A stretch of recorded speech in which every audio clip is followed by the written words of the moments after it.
चुप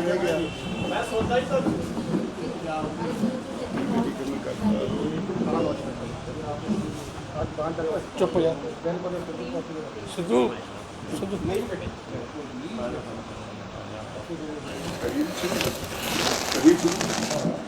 सब तो पहले तो सारे पत्रकार भरावां का स्वागत है। अज की मीटिंग मेरी प्रधानगी च हुई जिहदे बड़े अहम फैसले ले गए। 17 तारीख नूं असी देश के सारे MPs नूं स्पैशली जिहड़े विरोधी धिर दे MP ने उन्होंने वोटर्स वालों विप जारी कर रहे हैं। अज तक पार्टियां विप जारी कर दी हैं, वोटर्स का विप असी जारी कर रहे हैं जिहदे असीं उन्होंने कह रहे हैं भी तुसीं इन्ने लंबे समय तो अंदोलन चलदा है, तुसीं ते तुहाडी पार्टी ने मूँह नहीं खोलिया, तुसीं बनदी आवाज़ नहीं उठाई। इस करके 7.5 महीने किसानों नूं अंदोलन बैठिया हो गए। तो असीं तुहानूं हदायत करते हैं कि पार्लीमेंट का सैशन शुरू हो रहा है। अज ये अंदोलन सारी दुनिया के निगाह हेठ है। इस अंदोलन पर बहस हो चुकी house of common Australia New Zealand Canada international human rights commission के ध्यान हेठ है और यूनाइटेड नेशनस इन्हूं वाच कर रहा है। ये अंदोलन सारी दुनिया का अंदोलन हो गया, पर तुहाडी पार्टी ने या तुसीं इहदे ते मूँह नहीं खोलिया। इस करके असी उन्होंने कहा भाई जिहड़ा हुण 19 तारीख तो पार्लीमेंट सैशन शुरू हो रहा है, तुहाडे वोटर तुहानूं हदायत करते हैं भी तुसीं पार्लीमेंट जदों जाओगे सब तो पहला काम ये होएगा भी तुसीं किसानां दे जिहड़ा अंदोलन चल रहा है इनूं हल कराउण वास्ते पार्लीमेंट दे विच होर कोई काम नहीं होण दोगे, पहलां इहदे उत्ते गल करोगे। ते जे तुहानूं वाकआउट तुसीं नहीं करना, क्योंकि वाकआउट करके तुसीं रूलिंग पार्टी नूं खुला समा दे दिंदे हो जो मर्जी कर। ये भी नोटिस च लिखिया है कि जे तुहानूं सस्पेंड कर दिता जाए स्पीकर या चेयरमैन वालों तां भी तुसीं बाहर नहीं होना, फिर भी तुसीं अंदर रह के किसानों की लड़ाई लड़नी है। जे तुसीं ये ना करोगे तो अज असीं भाजपा के लीडर भाजपा के MP भाजपा के लोगों का विरोध करते हैं। फिर असीं तुहाडा जिहड़ियां विरोधी पार्टियां ने उन्हों के भी MPs का उन्हों के भी लोगों का फिर उस तरह विरोध करांगे जिस तरह भाजपा के लोगों का असीं कर रहे हैं। तो ये अज फाइनल उसकी वर्डिंग जी जारी कर दी गई और 17 तारीख को वो जो वोटर्स विप है वो जारी हो जाएगा। दूजा मिशन UP ते उत्तराखंड, अगला टारगेट साडा जिहड़ा UP ते उत्तराखंड दे विच अंदोलन नूं तेज़ करना है और सरकार नूं सबक सिखाउणा है। उहदे लई असीं 1 तो 25 अगस्त तक सारे जिलिਆਂ ਦੇ ਵਿੱਚ मीटिंगां करांगे। 5 सितंबर नूं मुजफ्फरनगर विच देश भर की एक महापंचायत होएगी। अक्तूबर और नवंबर 2 महीने जिहड़े ने 17 डिवीजनस ने UP दीयां ते 2 डिवीजनस ने उत्तराखंड दीयां, उत्थे असीं डिवीजन लैवल दीयां महापंचायतां करांगे। ते 26 जुलाई नूं लखनऊ च प्रैस कॉन्फ्रेंस करके इन्हूं होर अगे तेज़ करने वास्ते काम करांगे। ये तो अगे एक मता पास करके बहुत ही कड़े शब्दों में 6 फॉर जस्टिस उन्होंने जी एक वीडियो जारी की है, उसकी निंदा की है, जिसे उन्होंने कहा कि असी किसान अंदोलन च किसानों के नाल जावांगे, जे इन्होंने कोई गिरफ्तार करू तो असी उसका विरोध करांगे। तो पार्लीमेंट से असी जिहड़े खालिस्तान के झंडे लैके जावांगे, किरपाना लैके जावांगे, पार्लीमेंट से कब्जा करांगे। उन्हों की इस कार्रवाई का सख्त नोटिस लिया गया और यदी सख्त निंदा की गई और असी इतों सगों चौकस हो गए। जिहड़ियां फोर्सिस ने सानू 26 जनवरी नूं साडे अंदोलन नूं ढाह लाई सी, उदों वो फोर्सिस हुण फिर एक्टिव ने। असी लोगों को चौकस करते, किसी की गल नहीं सुननी। साडा अंदोलन पूरा शांतमई होएगा। उहदे विच असी तय किया है बई 22 जुलाई तो 13 अगस्त तक जो पार्लीमेंट का सैशन चलेगा, जिदन भी वर्किंग डे होएगा पार्लीमेंट का सैशन होएगा, 200 मैंबरों का जत्था हर रोज़ पार्लीमेंट वाल कूच करेगा। असी गिरफ्तारी देने लिए नहीं, ये सरकार की इच्छा वो की करती है, किवें बिहेव करती है। असी उत्थे जाके पार्लीमेंट के अगे अपना केस रखांगे, असी उत्थे धरना देंगे।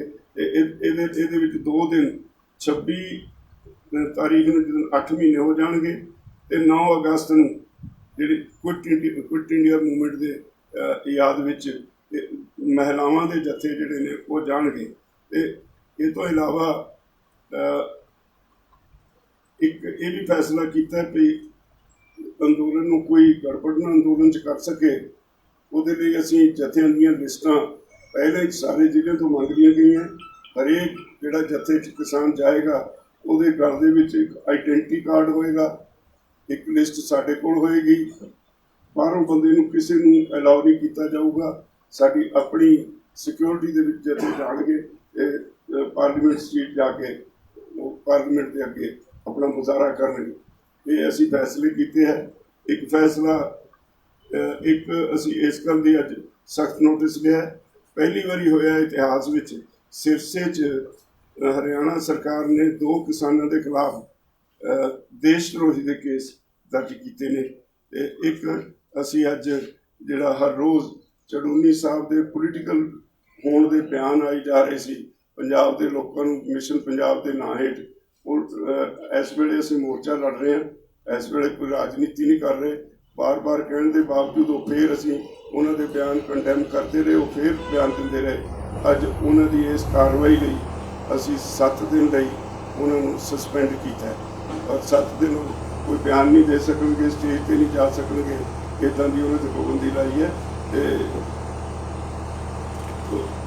ਅੱਜ ਦੇ ਇਹੀ ਫੈਸਲੇ ਨੇ।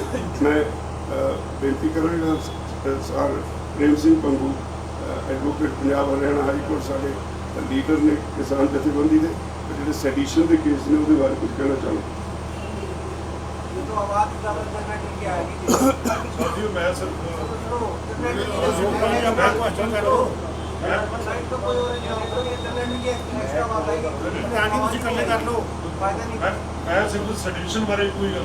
बंद करा दो, बंद करा दिए, बंद करा दिए, जा करा के बंद करा दो।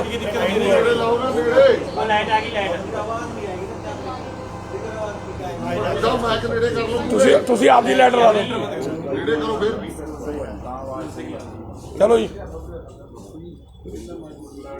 सिरसा ਦੇ ਵਿੱਚ ਕੱਲ ਹੋਈ ਘਟਨਾ, ਉਹ ਯਾਰ ਸਾਰੇ ਉਹਦੇ ਵਿੱਚ 2 ਫਾਰਮਰਸ ਦੇ ਖਿਲਾਫ ਸੈਡੀਸ਼ਨ ਦਾ ਕੇਸ ਦਰਜ ਕੀਤਾ। ਸੈਡੀਸ਼ਨ 124 ਇਹ ਹੈ ਜਿਹਨੂੰ ਦੇਸ਼ ਤੋਂ ਹੋ ਕੇ ਹਟਣਾ। ਜਿਵੇਂ ਰਾਜੇਵਾਲ ਸਾਹਿਬ ਨੇ ਕਿਹਾ, ਇਹ ਦੇਸ਼ 'ਚ ਔਰ ਪੰਜਾਬ ਤੇ ਹਰਿਆਣੇ 'ਚ ਮੈਂ ਕਹਾਂਗਾ ਕਿ ਪਹਿਲਾ ਕੇਸ ਹੈ ਫਾਰਮਰਸ ਦੇ ਖਿਲਾਫ ਜੋ ਸੈਡੀਸ਼ਨ ਦਾ ਦਰਜ ਕੀਤਾ। ਪਹਿਲਾਂ ਹੋਰ ਬੜੇ ਕੇਸ ਦਰਜ ਕੀਤੇ, 307 ਸੀ, ਹੋਰ ਵੀ ਧਾਰਾਵਾਂ ਸਨ, ਪਰ ਸੈਡੀਸ਼ਨ ਪਹਿਲਾ। ਮੈਂ ਇਹ ਥੋੜੇ ਜਰੀਏ ਕਹਿਣਾ ਚਾਹੁੰਦਾ ਵੀ ਇਹ ਬਿਲਕੁਲ ਅਨਡੈਮੋਕ੍ਰੈਟਿਕ ਹੈ, ਅਨਕॉन्स्टिट्यूशनल है, क्योंकि कोई ऐसी घटना जी सिरसा च भी होर भी हुई, ये देश तो की घटना नहीं। ऑनरेबल सुप्रीम कोर्ट ने बड़िया जड़ियाँ जजमेंट्स के हुण तक के है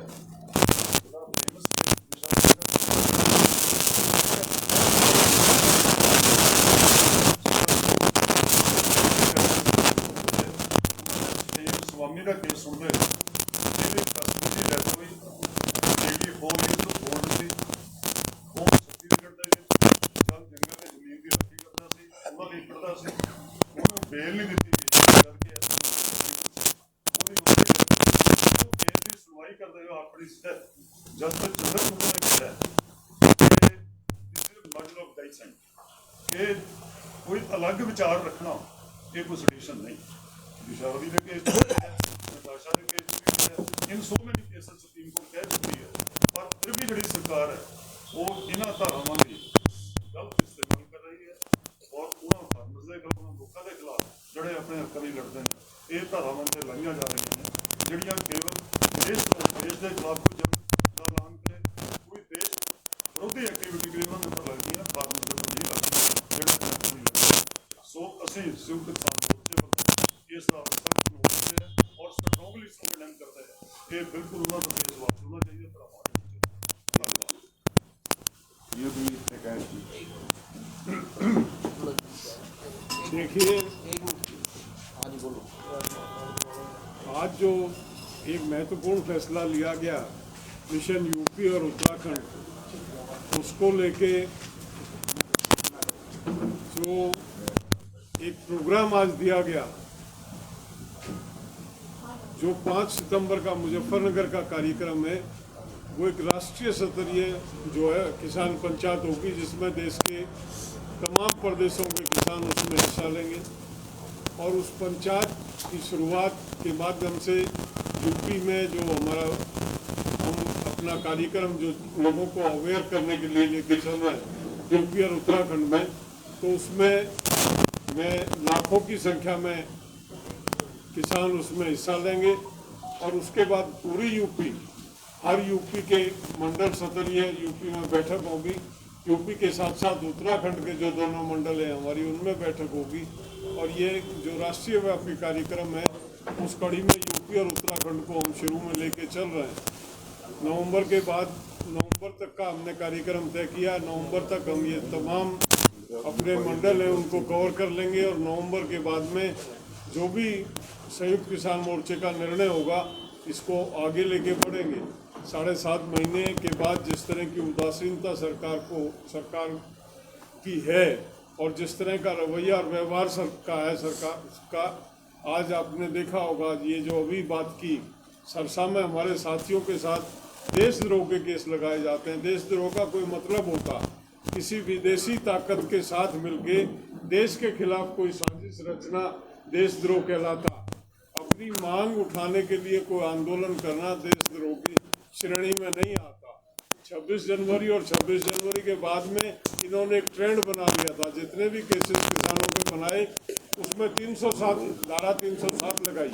चाहे किसी को चोट लगी ना लगी, केवल आंदोलन करने पे, आवाज़ उठाने पे 307 धारा लगी।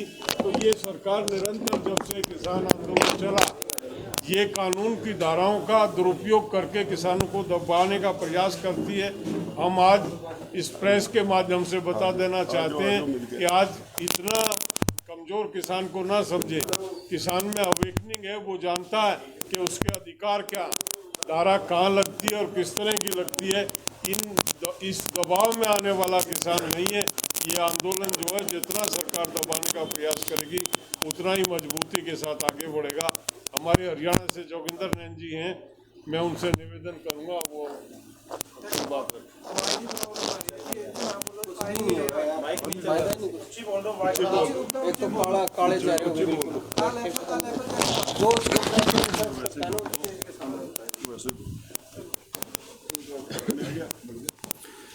मैं जोगिंदर घासीराम नैन, प्रदेश अध्यक्ष भारतीय किसान यूनियन हरियाणा।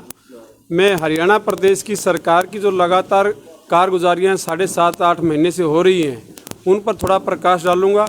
जो संसद का कार्य था वो मेरे सीनियर साथियों ने बता दिया आप सब साथियों को। हरियाणा प्रदेश के अंदर लगातार 5-6 दिन से, पिछले जो 5-6 दिन का कार्यकाल है, वो जजप्पा और भाजपा की सरकार के द्वारा हरियाणा के अंदर जो किसान आंदोलन में सक्रिय भूमिका निभा रहे हैं, उनके ऊपर, किसान साथियों के घरों के ऊपर भी दबिश दी जा रही है इस आंदोलन के दौरान। और जो किसान साथी हमारे, हम ये कहते हैं खुले मन से, आप मीडिया के माध्यम से, अगर हमारे किसी किसान साथी के द्वारा कोई ऐसी हरकत की गई है तो हम उसको सज़ा देने के हक में है। किसान साथियों के द्वारा कोई ऐसी हरकत नहीं की गई, लेकिन जो गाड़ियों के शीशे तोड़ने की बात आती है या गाड़ियों का कोई भी नुकसान पहुंचाने का काम किया जाता है, उस पर जो धारा 124 की लगाई गई है सरसा के अंदर, और जो भिवानी, हिसार के अंदर, आज रोहतक के अंदर भी हमारे किसान साथियों के द्वारा जो प्रदर्शन किया जा रहा है, उसको लेकर के हरियाणा प्रदेश की सरकार लगातार हमारे किसान साथियों के ऊपर दबिश बनाने का जो काम कर रही है। हम पहले भी कह चुके हैं कि लगातार 7.5 महीने से हरियाणा प्रदेश का पूरा किसान शांतिमय तरीके से अपने इस किसान आंदोलन की अहम भूमिका निभा रहा है, जो दिल्ली के चारों तरफ लगा हुआ है। और जो बात है आने वाली 22 तारीख के लेकर, उसमें भी सभी साथियों को स्पष्ट कर दिया गया है कि जो भी मेरे को किसान साथी हरियाणा का सुन रहा है, मैं उनसे भी अपील करना चाहता हूं कि वो एक अपना पासपोर्ट साइज फ़ोटो, आधार कार्ड की कॉपी अपना जिला अध्यक्ष, ब्लॉक अध्यक्ष या अपने सीनियर किसान नेताओं के माध्यम से पहुंचाए। कोई भी किसान साथी ऐसा कार्य नहीं करना चाहता जिससे संसद के द्वारा कोई अवरुद्ध पैदा हो। हम अपनी आवाज़ को अंदर वकील, अपने MP MLA उठाएंगे और बाहर किसान साथी अपना पूर्ण रूप से आवाज़ उठाएगा। जय जवान, जय किसान साथी। कोई नहीं हो जाएगा यार, फिर आवाज नहीं आएगी। लो आ रही है साडी भाई, आवाज नहीं आएगी यार। वीडियो क्वालिटी साडी बहुत लो भाई, फिर हम करते मना, हमारे को मना। हाँ भी साथियों, 17 तरीक को ਅਸੀਂ 5-5 ਜਥੇ ਦੀਆਂ ਲਿਸਟਾਂ ਸਾਰੀਆਂ ਜਥੇਬੰਦੀਆਂ ਤੋਂ ਮੰਗਾ ਲਈਆਂ। 17 ਤਰੀਕ ਨੂੰ ਸਾਨੂੰ ਲਿਸਟਾਂ ਦੇ ਦੇਣਗੇ, ਬਾਕਾਇਦੇ ਉਹਦਾ ਐਂਟਰੀ ਕਾਰਡ ਸਾਰਾ ਕੁਝ ਦੇਣਾ ਹੈਗਾ। ਉਸ ਅਸੀਂ ਫੈਸਲੇ ਕੱਲ ਸਾਡੀ 32 ਜਥੇਬੰਦੀਆਂ ਦੀ ਮੀਟਿੰਗ ਹੋਈ ਸੀ ਪੰਜਾਬ ਦੀ, ਕਿਉਂ ਮਿਸ਼ਨ ਪੰਜਾਬ ਵੀ ਦਿੰਦਾ ਸਾਡੇ ਸਾਹਮਣੇ, ਪਰ ਇੱਕ ਫੈਸਲਾ ਕਰਿਆ ਸੀ 32 ਜਥੇਬੰਦੀਆਂ ਨੇ, ਭਾਰਤੀ ਜਨਤਾ ਪਾਰਟੀ ਦਾ ਪੂਰਾ ਵਿਰੋਧ ਕੀਤਾ ਜਾਊਗਾ। ਜਿੱਥੇ ਵੀ ਜਾਣਗੇ ਕਾਲੇ ਝੰਡੇ ਦਿਖਾਏ ਜਾਣਗੇ, ਨਾਅਰੇ ਲਾਏ ਜਾਣਗੇ, ਪਰ ਇਹ ਸਾਡਾ ਕੋਈ ਪ੍ਰੋਗਰਾਮ ਨਹੀਂ ਕਿਸੇ ਨਾਲ ਹੱਥੋਂ ਪਾਈ ਕਰੀਏ। ਇਹ ਸੰਯੁਕਤ ਮੋਰਚੇ ਦਾ ਕੋਈ ਪ੍ਰੋਗਰਾਮ ਨਹੀਂ। ਕਾਲੀ, ਕਾਂਗਰਸੀ, ਆਮ ਪਾਰਟੀ ਵਾਲੇ ਕਾਮਰੇਡ, ਉਹਨਾਂ ਦਾ ਕੋਈ ਵਿਰੋਧ ਨਹੀਂ ਕੀਤਾ ਜਾਊਗਾ। ਉਹ ਆਦਾ ਕਿਹੜੇ ਤਰੀਕੇ ਨਾਲ ਪ੍ਰਚਾਰ ਕਰਦੇ ਨੇ, ਹੁਣ ਸਵਾਲ ਪੁੱਛੇ ਜਾ ਸਕਦੇ ਨੇ, ਸਾਡੇ ਵਰਕਰ ਸਵਾਲ ਪੁੱਛਣਗੇ। ਇਹ ਫੈਸਲਾ ਹੈ। ਤੇ 32 ਜਥੇਬੰਦੀਆਂ ਦੇ ਲੀਡਰ ਸਾਡੇ, ਜੇ ਸਾਡਾ ਮੰਗਾਂ ਨਹੀਂ ਮੰਨੀ ਦੀਆਂ, ਅਸੀਂ ਪੰਜਾਬ 'ਚ ਇਲੈਕਸ਼ਨਾਂ 'ਚ ਨਹੀਂ ਜਾਵਾਂਗੇ। 32 ਦੇ 32 ਜਿਹੜੇ ਸੀਨੀਅਰ ਲੀਡਰ ਨੇ ਉਹ ਆਪਦੇ ਸੰਘਰਸ਼ ਦੇ ਵਿੱਚ ਰਹਿਣਗੇ। ਉਹ ਕੋਈ ਮਗਰ ਲੜਦਾ ਪੰਜਾਬ ਦੇ ਵਿੱਚ ਆਪਦੀਆਂ ਇਲੈਕਸ਼ਨ ਲੜੀ ਜਾਵੇ, ਪਰ ਇਹਨਾਂ ਲੀਡਰਾਂ 'ਚੋਂ ਪੰਜਾਬ 'ਚ ਕੋਈ ਨਹੀਂ ਜਾਊਗਾ। ਜੱਜ ਕੇ ਇੱਥੇ ਖੜਾਂਗੇ। ਇਹ ਗੱਲ ਸਾਡੀ ਪੰਜਾਬ ਦੇ ਵਿੱਚ ਕੱਲ੍ਹ ਪਾਸ ਹੋਈ ਹੈ।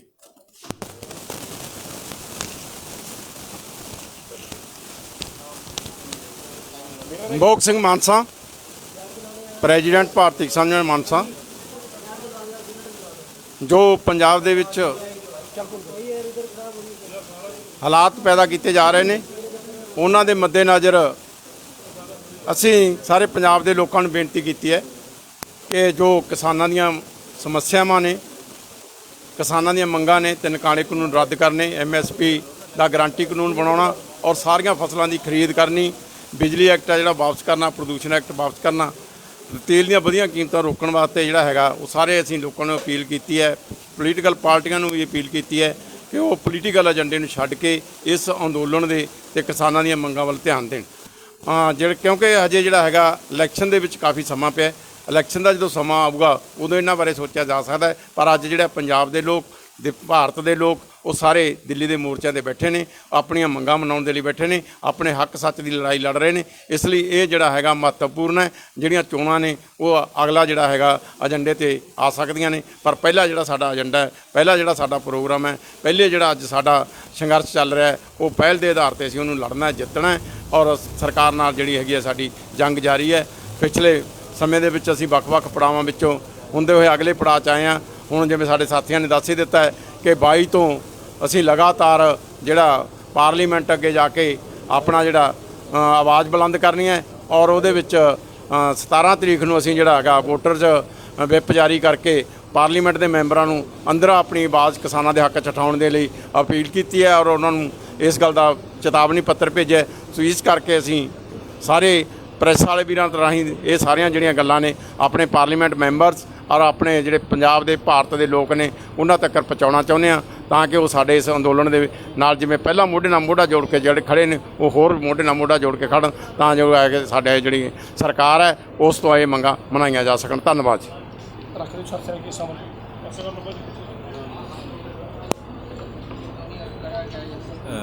प्रहलाद सिंह बारूखेड़ा, प्रदेश अध्यक्ष हरियाणा किसान मंच। अरे सिर्फ चल गए।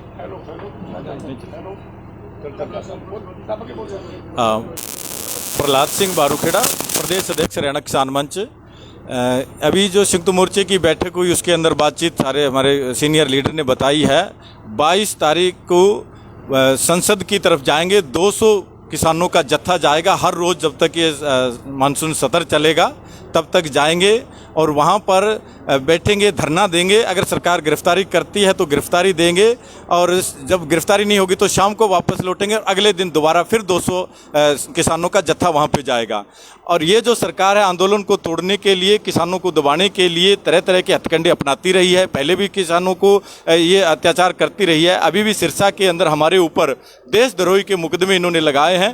जो स्पीकर है रणवीर गंगवा, एक संवैधानिक पद के ऊपर होते हुए यूनिवर्सिटी के अंदर जाते हैं, जो यूनिवर्सिटी है वो यूनिवर्सिटी छात्रों के पढ़ने की जगह है, ना कि किसी पार्टी की मीटिंग करने के लिए है। और वो पार्टी की मीटिंगों में जाके एक संवैधानिक पद पे होते हुए भी सभी मर्यादाओं का उल्लंघन करते हैं, असंवैधानिक कार्य करते हैं। मुकदमे दर्ज होने चाहिए तो रणवीर गंगवा पे होने चाहिए, जो सरकारी गाड़ी का दुरुपयोग कर रहे हैं। और हमारे ऊपर जो शांतिपूर्ण तरीके से हम वहाँ पे प्रदर्शन कर रहे थे, मेरे नाम से पर्चा है, प्रहलाद सिंह भारूखेड़ा, और एक हमारे बुजुर्ग किसान है जो कम से कम 70 साल उनकी उम्र है, हरचरण सिंह जी, उनके नाम बाई नेम जो है देशद्रोही का मुकदमा दर्ज किया, और 100 अन्य लोगों के नाम। हम इनको बता देना चाहते हैं आपके प्रेस के माध्यम से कि ना तो हम इनकी मुकदमों से डरने वाले हैं, ना इनकी गोलियों से डरने वाले हैं, ना इनकी जेलों से डरने वाले हैं। हम देश की बहुत बड़ी लड़ाई लड़ रहे हैं। जब तक ये 3 काले कानून रद्द नहीं हो जाते, एमएसपी खरीद गारंटी कानून नहीं बन जाता, हमारा संघर्ष जारी रहेगा। हम घरों को वापस नहीं लौटेंगे ये 3 काले कानून वापस करवाने से पहले।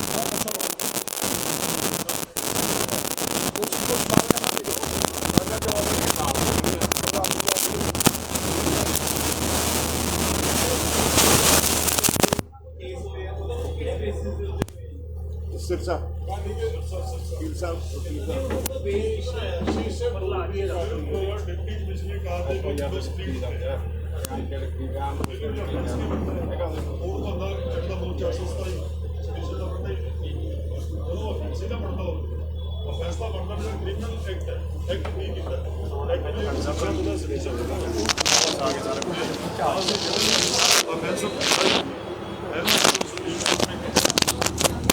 ਅੱਜ ਹੀ ਸੁਪਰੀਮ ਕੋਰਟ ਨੇ ਕਿਹਾ ਸਟੇਟ ਸਾਹਮਣੇ ਆ ਕੇ ਜੇ ਕੋਈ ਵਿਰੋਧੀ ਵਿਚਾਰ ਵੀ ਰੱਖਦਾ ਹੈ, ਅਲੱਗ ਵਿਚਾਰ ਰੱਖਦਾ ਹੈ, ਸਰਕਾਰ ਦੇ ਖਿਲਾਫ ਹੈ, ਕਿਸੇ ਦੇ ਖਿਲਾਫ ਹੈ, ਇਹ ਸੈਡੀਸ਼ਨ ਤਾਂ ਹੈ ਨਹੀਂ, ਇਹ ਤਾਂ ਵੈਸੇ ਇੱਕ ਫੰਡਾਮੈਂਟਲ ਰਾਈਟ ਹੈ।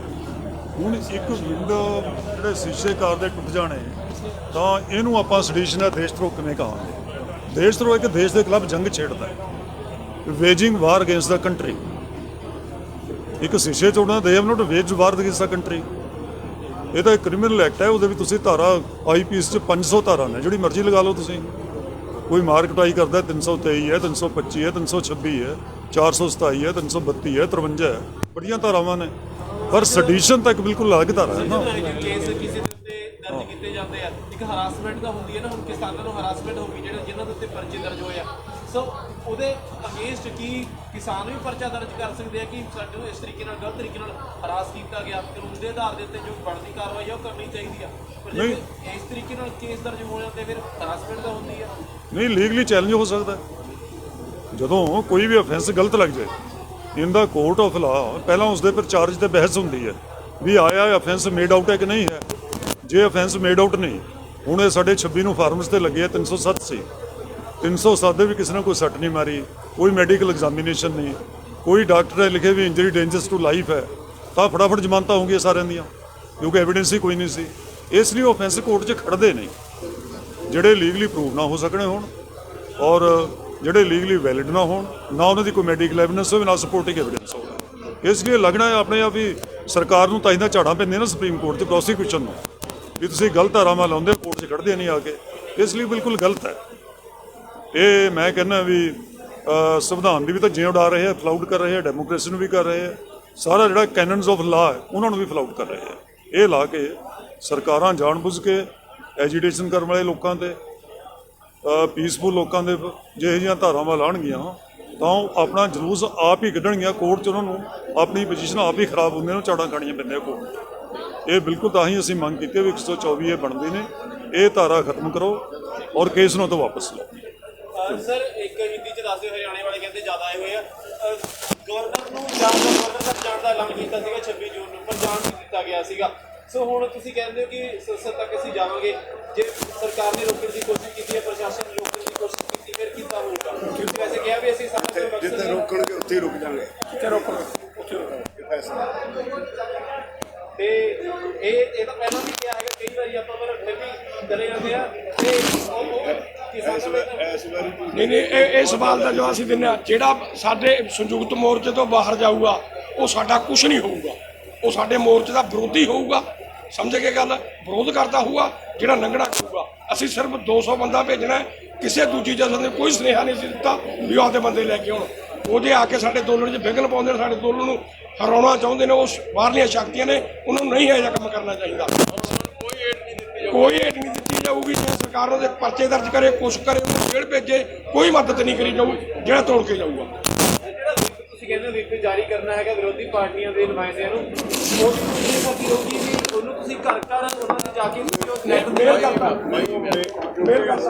17 ਤਰੀਕ ਨੂੰ ਅਸੀਂ ਮਿਲਿਆ ਸੀ। ਸਾਡੀ ਇਨਫੋਰਮੇਸ਼ਨ ਇਹ ਮਿਲੀ ਵੀ 4 ਨੂੰ ਤਾਂ ਗਵਰਨਮੈਂਟ ਨੇ ਆਲ ਪਾਰਟੀ ਮੀਟਿੰਗ ਸੱਦੀ ਹੋਈ ਹੈ, 17 ਨੂੰ ਪਾਰਟੀਆਂ ਨੇ ਇੱਥੇ ਮੀਟਿੰਗਾਂ ਸੱਦੀ ਹੋਈਆਂ। ਇਸ ਕਰਕੇ ਅਸੀਂ ਮੇਲ ਕਰ ਦਿੰਦੇ ਸਾਰੇ। गुरनाम खटूनी को वो सस्पेंड किया गया 7 दिन के लिए, क्या वजह रही, क्यों सस्पेंड किया? ਉਹ ਰਾਜਨੀਤਿਕ ਬਿਆਨ ਦਿੰਦਾ ਜੀ। आपसे बोले सर, कैमरा पे सेट है, आपको फिर कैसे दिखाई पता नहीं कैसे प्रेस कॉन्फ्रेंस कर। आज की मीटिंग में गुरनाम खटूनी के मामले में क्या बातचीत हुई? काफ़ी लंबे समय से वो पंजाब के सारी कंडीशन को पॉलिटिकल होने के लिए उकसा रहा था और बार बार हम इस बात को कंडेम करते हैं। हम कहते हैं कि जंग नहीं कर रहे, हमारा कोई प्रोग्राम नहीं है, तो वो नहीं रुके। तो कल पंजाब की मीटिंग में सारी जथेबंदियों ने शिकायत की, तो आज उसके हाउस में, जनरल हाउस में फैसला करके 7 दिन के लिए उनको सस्पेंड कर दिया। वो 7 दिन स्टेज पे नहीं जाएंगे, कोई बयान नहीं देंगे, ये उनको बंदी बता रहे हैं। अगली क्या रणनीति रहने वाली है संसद के कूच के लिए? संसद कूच के लिए हम यहाँ से 200 किसानों का जथा संसद की तरफ कूच करेगा और अगर जाने दिया तो हम जाएंगे पार्लियामेंट स्ट्रीट और वहाँ जाके बैठेंगे सारा दिन। प्रशासन पहले से ही हाई अलर्ट है, अगर दिल्ली नहीं जाने दिया अगर तो उनका काम है, हम अपना काम करेंगे। देखिए अब इस आंदोलन की जो स्थिति बन गई है, ये इस पर सारी दुनिया की निगाह है। इस आंदोलन में नंबर की बात नहीं है, अब तो एक्शन की बात है। वो कुछ ना कुछ होना चाहिए, वो हम कर रहे हैं। तो दिल्ली चारों तरफ से पहले ही प्रशासन की टाइट है, तो आप जाएंगे कौन से रूट से? तो देखेंगे जहाँ से भी रास्ता मिलेगा हम सीधा जाएंगे। अरेस्ट करना है अरेस्ट कर रहे, राजभवन साहब नहीं करना ना करें, हम जाएंगे सीधा। ਰਾਜਵਾਲ ਸਾਹਿਬ, ਜਦੋਂ ਅਸੀਂ ਕਿਸਾਨਾਂ ਨਾਲ ਗੱਲ ਕਰਦੇ ਹਾਂ, ਉਹ ਕਹਿੰਦੇ ਕਿ ਜੇ ਕਿਸਾਨ ਆਪਣੀ ਪਾਰਟੀ ਬਣਾ ਦੇਣ, ਜਨਤਾ ਪੂਰਾ ਸਹਿਯੋਗ ਦੇਊਗੀ। ਤੁਹਾਨੂੰ ਨਹੀਂ ਲੱਗਦਾ ਵੀ ਕਿਸਾਨਾਂ ਨੂੰ ਪਾਰਟੀ ਬਣਾਉਣੀ ਚਾਹੀਦੀ ਹੈ? ਇਸੇ ਗੱਲ ਪਿੱਛੇ ਚੰਗੋਈ ਨਾਲ ਮਤਭੇਦ ਹੋਇਆ ਸੀ। ਫਿਲਹਾਲ ਅਸੀਂ ਮੋਰਚਾ ਲੜਨ ਆਏ ਹੋਏ ਹਾਂ, ਅਸੀਂ ਇਲੈਕਸ਼ਨ ਲੜਨ ਲਈ ਨਹੀਂ ਆਏ ਹੋਏ। ਸਾਡਾ ਟਾਰਗੇਟ ਕਿਸਾਨ ਮੰਗਾਂ ਨੇ। ਜਦੋਂ ਤੱਕ ਇਹਦਾ ਕੋਈ ਫੈਸਲਾ ਨਹੀਂ ਹੋਊਗਾ, ਉਦੋਂ ਤੱਕ ਇਸ ਪਾਸੇ ਦੇਖਣਾ ਵੀ ਸਾਡੇ ਲਈ ਪਾਪ ਹੈ। ਮੈਂ ਸਮਝਦਾ ਤੁਸੀਂ ਮੰਨਦੇ ਨਹੀਂ ਕਿ ਸਿਆਸਤ ਦੇ ਵਿੱਚ ਜੇ ਆ ਜਾਂਦੇ ਹੈਗੇ, ਜੇ ਪਾਵਰ ਦੇ ਵਿੱਚ ਕਿਸਾਨ ਹੁੰਦੇ ਤਾਂ ਲੱਗਦਾ ਨਹੀਂ ਵੀ ਇਹ ਮਸਲਾ ਛੇਤੀ ਹੱਲ ਹੋ ਸਕਦਾ ਸੀਗਾ? ਅੱਜ ਵੀ ਬਹੁਤ ਸਾਰੇ ਕਿਸਾਨ ਨੇ ਜਿਹੜੇ ਪਾਰਲੀਮੈਂਟ ਦੇ ਮੈਂਬਰ ਨੇ, ਉਹਨਾਂ ਵਿੱਚ ਥਰਡ ਜਿਹੜੇ ਨੇ ਉਹਨਾਂ ਦਾ ਪਿਛੋਕੜ ਜਿਹੜਾ ਕਿਸਾਨੀ ਚੋਂ, ਪਰ ਉਹਨਾਂ ਦਾ ਕਿੱਤਾ ਹੁਣ ਰਾਜਨੀਤੀ ਹੋ ਗਿਆ, ਕਿਸਾਨੀ ਰਿਹਾ ਨਹੀਂ। ਇਸ ਕਰਕੇ ਉਹਨੂੰ ਨਹੀਂ ਬੋਲਦੇ। ਅਸੀਂ ਫਿਲਹਾਲ ਇਹ ਫੈਸਲਾ ਕੀਤਾ नहीं। आसपास के जो गांव के व्यक्ति हैं उन्होंने 21 तारीख को एक रास्ता खोलो आंदोलन जो कूच करने की बात कही, उनके बारे में क्या बात है? वो बीजेपी वाले हैं, कहते हैं, सब लोग कहते हैं, कहने दो।